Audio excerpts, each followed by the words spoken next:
After a short pause due to unsuitable for fights weather conditions, Ukrainians have finally launched their next series of attacks. The most intense clashes took place around Lobkov. Over the last several days, Ukrainians have conducted a series of light reconnaissance operations around Zarabianki, and judging by today's actions, the main goal of these reconnaissance attacks was to see where Russian firing points in Zarabianki are and how Ukrainians can secure their flanks against a counterattack from this village. Today in the morning, Ukrainians finally launched the first assault in the direction of Piatikatki.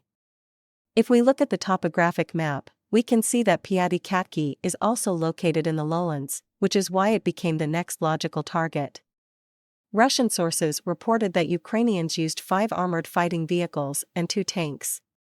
Russian sources also reported that Ukrainians started applying a new tactic, which proved to work much better on the Zaporizhia front. Ukrainians are quickly delivering their assault units directly to the contact line with various armored carriers. The carriers immediately leave while several tanks provide fire support from a distance and drone operators help to navigate the situation on the ground. The reason why this tact works better than direct heavy assaults is that in most places, Russians have created multiple small defensive positions instead of one big fortification. Such conditions require extremely high mobility of small assault units for the highest efficiency of attacks. After 1 hour of continuous fights, Ukrainians reportedly completely chased Russians from probably the most important position in this region, the forest. This forest is 1 kilometer long and 300 meters wide, which means that the assault went extremely swiftly. The forest gives a substantial tactical advantage. Not only does it allow hiding and accumulating assault units right on the doorstep of 2 Russian-controlled settlements, but it also secures Ukrainian flanks against a sudden counterattack from Zabianki. After achieving this initial success, Russian sources reported that Ukrainians started preparing reinforcements to develop their success even more.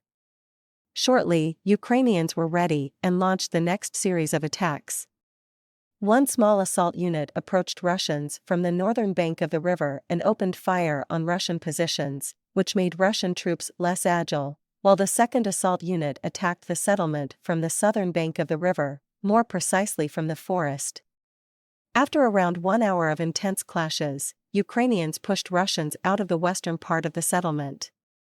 Russian sources reported that Russian forces faced many difficulties in rebuffing the Ukrainian attack, primarily because prior to the attack, Ukrainians once again used remote anti-armor mine shells to mine the roads for the Russian reserves. However, even after Russian reserves finally arrived, they did not have enough forces to make a decisive blow, and both parties got stuck.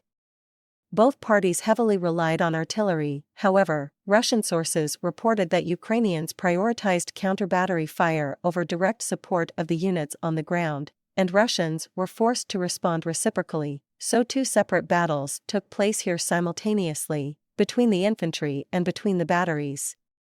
In order to break the situation, Russian forces requested airstrikes on Ukrainian positions, and soon, the Russian assault helicopters Ka-52 arrived on the spot and started targeting Ukrainians with missiles.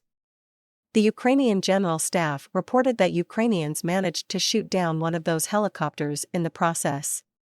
In the end, it seems like Ukrainians had to retreat to the forest, and they did not manage to establish full control over the settlement at this time.